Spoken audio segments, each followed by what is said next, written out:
Hello, everybody. Welcome to Sunday's edition of Weekend Waypoints for SEC Extra at D1Baseball.com, presented by Active Wealth Management, one of our other partners for Weekend Waypoints, Active Wealth Management.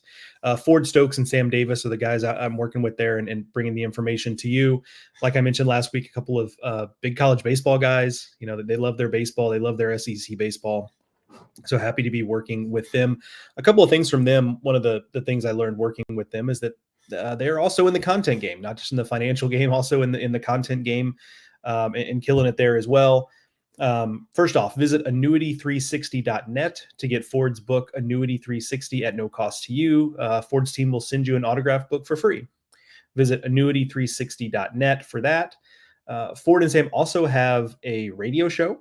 You can listen to any of their radio show or podcast episodes at retirementresults.com. Their show actually, turns out, is the number one listened to show on the weekends in Atlanta. A pretty good market there, obviously. So check it out at retirementresults.com or anywhere you get your podcasts. And again, activewealth.com, the website for their main, financial services page. Check those guys out. Have an offer down here at the bottom, to schedule a consultation and get a 401k review, which is a $1,500 value from Ford and Sam. So check those guys out. All right, let's talk some baseball. Another action-packed Saturday in the SEC. Another day where we felt like we learned some things. Because we're not used to having these SEC games back. It's been a year. I think it's easy to jump to some conclusions. I'm guilty of that too, right? I mean, you see some things and you think, oh God, what's happening, or we're best thing since sliced bread, and then the SEC has a way of kind of stomping you back down. So game of the day, let's get into it. LSU 9, Mississippi State 8. I will pull up the box score here, and while I'm doing so, Aaron Fitt was at that game for D1 Baseball, so check his stuff out on the site. He wrote about this game and LSU kind of weathering the storm and just ultimately surviving. That's kind of what it felt like in the end. So I think there's some good and bad here for both teams, really. Obviously, LSU evening the series is huge. It's going to be a big rubber game today. But you see here in the box, I mean, LSU jumps out to a 9-1 lead, and at this point, and I was actually kind of out and about and was listening to the game on radio or on my phone. I guess I'm not local to these markets, but yeah, I assume at 9-1, like, okay, this is over. Like, fine. Like, these games happen for State. Cal Stephen did not have a good start. LSU clearly had a good plan and came in and really ambushed Cal Stephen. And that's how that goes sometimes, right? So I just kind of thought that was it. Okay, done and dusted. I know what this game is. I've seen this before. But then the scoring stopped for LSU, and Mississippi State came storming back. We'll scroll down to the pitching here. Gage Jump got off to a good start, but then got hit around. It took a little bit for LSU to kind of find the right relievers. Ultimately, between Christian Little and Nate Ackenhausen at the end, settled things down and closed the game out. But kudos here to the Mississippi State bullpen, because they kept them in the game long enough to allow the offense to go to work. And ultimately it falls a little bit short. But if you're a State fan, I think you have to come away at least emboldened by the fact that this is not a game they would have been competitive in last year. I think full stop.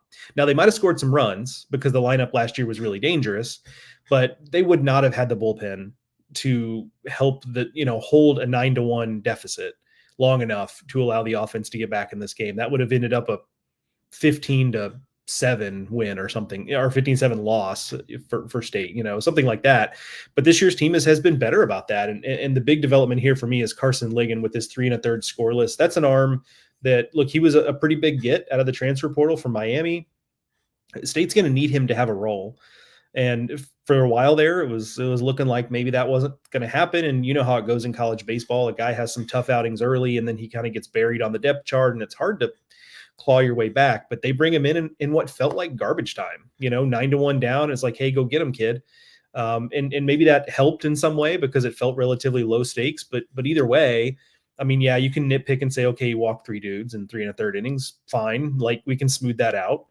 State did walk 12 batters overall. A lot of that was Gavin Black just frankly struggled with the strike zone as the first arm out of the bullpen. But you really liked what you saw at Ligon because they, like I said, they're going to need him. So, and if you're LSU, I mean, again, the loss stings, but this kind of showed that, hey, when they have a good plan on a pitcher and they can still do some damage. I mean, early on, Tommy White did damage. Jared Jones hit a home run. Mac Bingham, those guys all homered in the first 2 innings. And then, Hayden Travinski had one in the third. So this looked for a bit like vintage LSU, the LSU we saw from last year. And this team is not that. I mean, obviously we have to just deal with reality on reality's terms there, but I think that's a positive for LSU that, okay, like our lineup is not just dormant. Like we can do this whenever we're feeling it and the ball is jumping and whatever the circumstances are, we can do this. So I think, like I said, good and bad. I think if you're LSU, you're a little bit,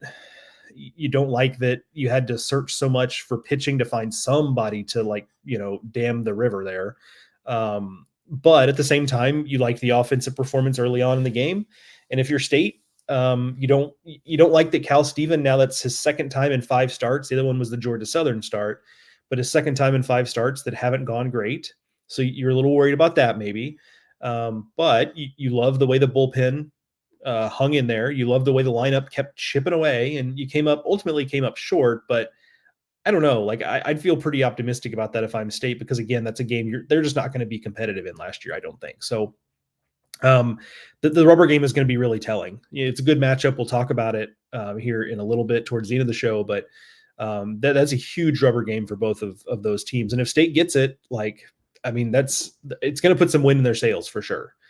Because and even if they lose this series, unless today is an absolute debacle, I think if you're a State fan, you come away feeling like, okay, maybe we're not a finished product. Maybe we don't end up being good enough to get to whatever you feel like the goal should be, but they're clearly playing better, playing with more confidence, playing with more juice, for lack of a better way of putting it. And those are positive indications, I think.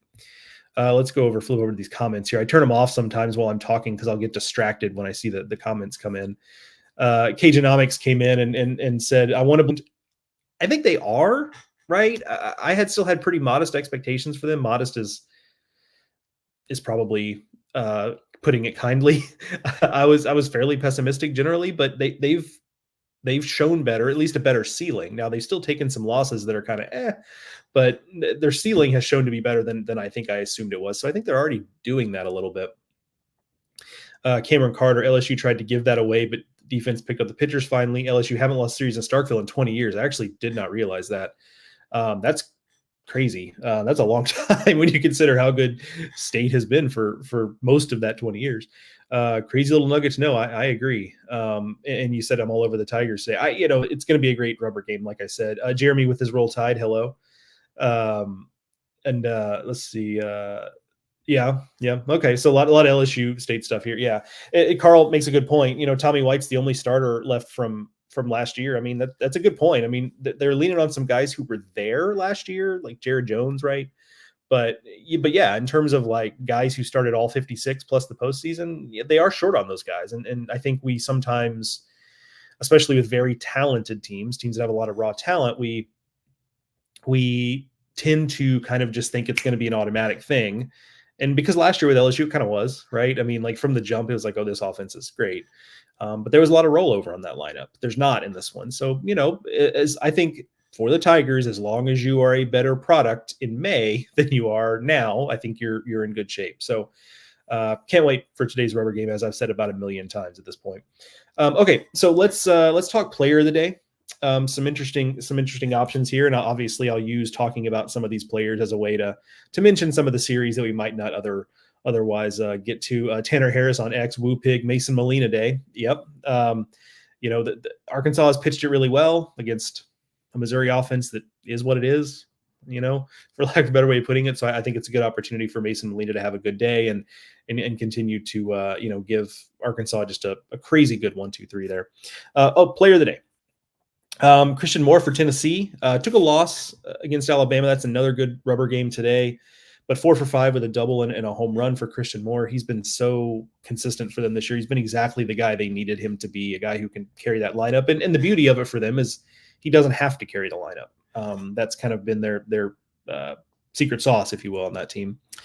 Tyler Shellnut from Florida, also in a losing effort. A&M and Florida played a game basically exactly like Friday's game, just the result was reversed. A&M comes out on top in that one. The pitching matchup today looks pretty tasty. We'll talk about that too in a little bit, but the ball's just been jumping there in Gainesville. I have to imagine today we're going to see something relatively similar in terms of scoring and home runs and all that. But Tyler Shellnut went 3 for 4 with 2 doubles in that losing effort. A couple of Vanderbilt guys here. Vanderbilt, another comfortable win against Auburn, and the pitching has not been good for Auburn the last 2 days. And some of that is the Vanderbilt offense, which continues to outperform my expectations, frankly, and especially this weekend. They've been more physical than I thought they'd be, but the Auburn pitching hasn't been good enough. I trust that they'll get that figured out. Auburn always does. They also, in the midst of getting it figured out, they always typically have an ugly weekend or two. That's just kind of how that program operates, but I trust they're going to be good in May and June, and sometimes you'll take your lumps, especially on the road, right? I mean, road series against Vanderbilt's not going to be easy for anybody this year. But a couple guys there. RJ Austin, 3 for 4 with 3 runs batted in. Davis Diaz, 3 for 5 as well.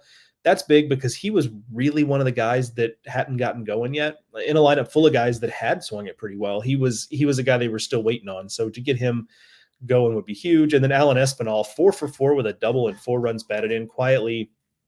Espinal has been one of the best hitters in the SEC this year. He's taken a big jump, and that's been huge with Jack Bolger missing time for Vanderbilt. The idea that they can just say, okay, well, because they had platooned them behind the plate quite a bit.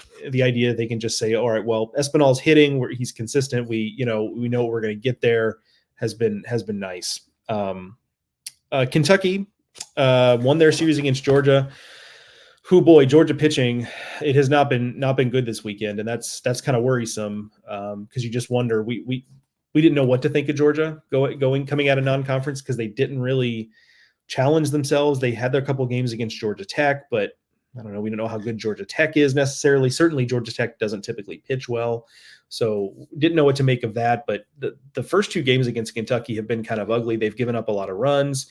They've given up home runs, and it's one thing to give up runs, especially in the SEC, but giving up home runs in large numbers to Kentucky, which is an offense that just doesn't operate that way, is a little more troublesome. So again, it's 2 games, but man, seeing Kentucky just blitz Georgia has been a little bit surprising. And kudos to Kentucky. I wrote in the offseason that the base of their offense is going to stay the same. They're going to bunt and run and all that jazz, but they're going to try to string hits together. But I do think there is an opportunity there for them to be more physical this year. Now, are they going to lead the league in home runs? No. Are they maybe even not going to finish top half of home runs? I think that's totally on the table. There's still a bottom half home run team, but I do think there's a little more physicality there this year. So maybe, a combination of things. Georgia struggling on the mound, Kentucky being a little more physical, but Ryan Waldschmidt in that game, 3 for 4 with a home run. James McCoy, 3 for 4 with a home run, a big home run for him.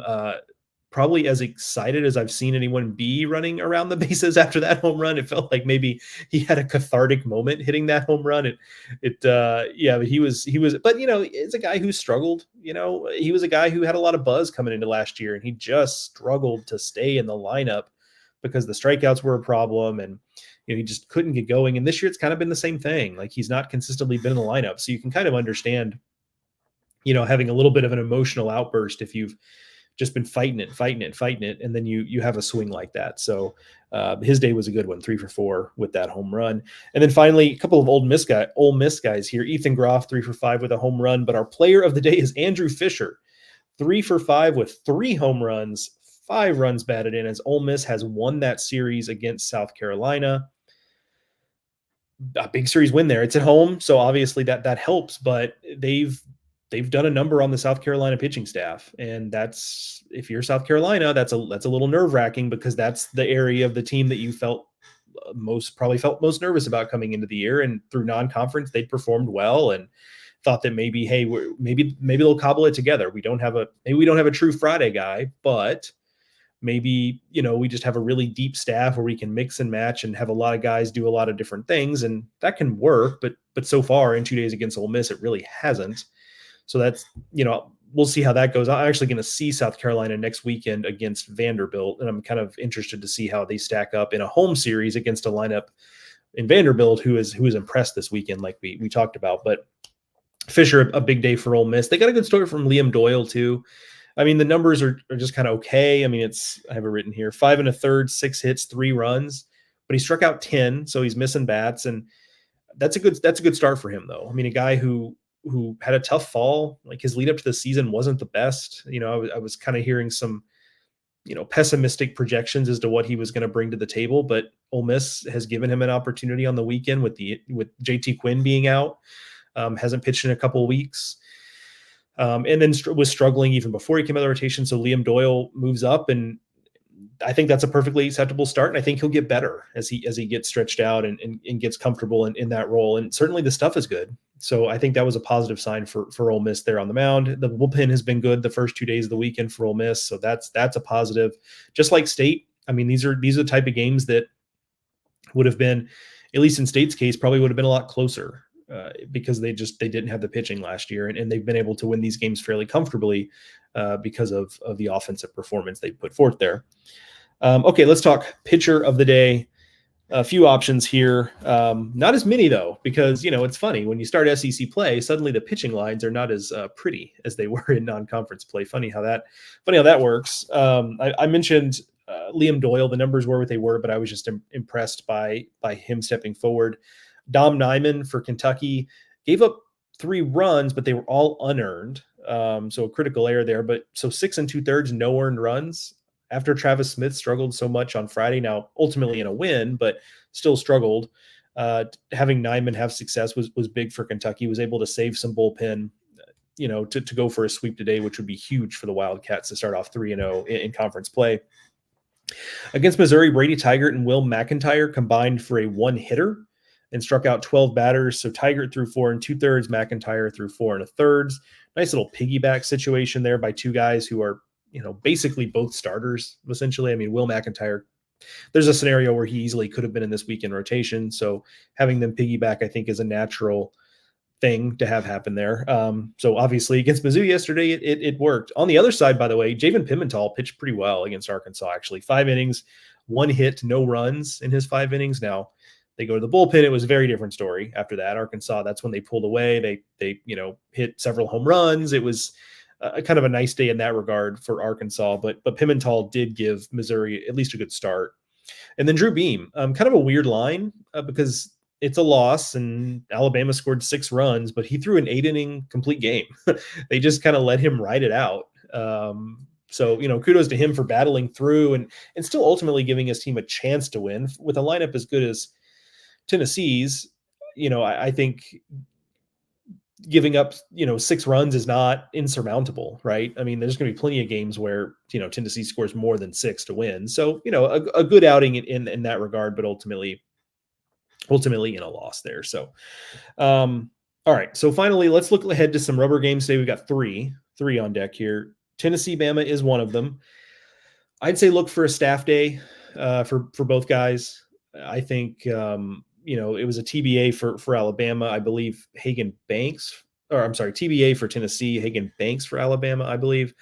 But that's probably going to be a staff day ultimately. And Beam, that's where it comes in handy, the fact that he threw a complete game. I mean, Tennessee's got their entire bullpen because Causey also threw the ball well on Friday. So you've really used very little bullpen.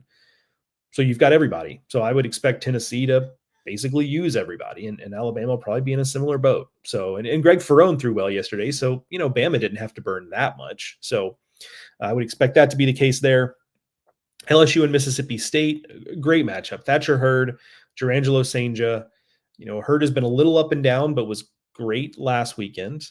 And then Sanger's been, now that Dome is out of the mix, at least for now. I mean, he's the most consistent guy between him and Cal Stevens. So I think that's going to be really intriguing. A really good Sunday pitching matchup. Sunday you get a lot of TBAs and just not great pitching matchups, but that one has a chance to be really, really good. The atmosphere, I think, is going to be great in Starkville for that rubber game. And then finally, A&M and Florida, Justin Lampkin against Jack Caglione, another really good Sunday pitching matchup.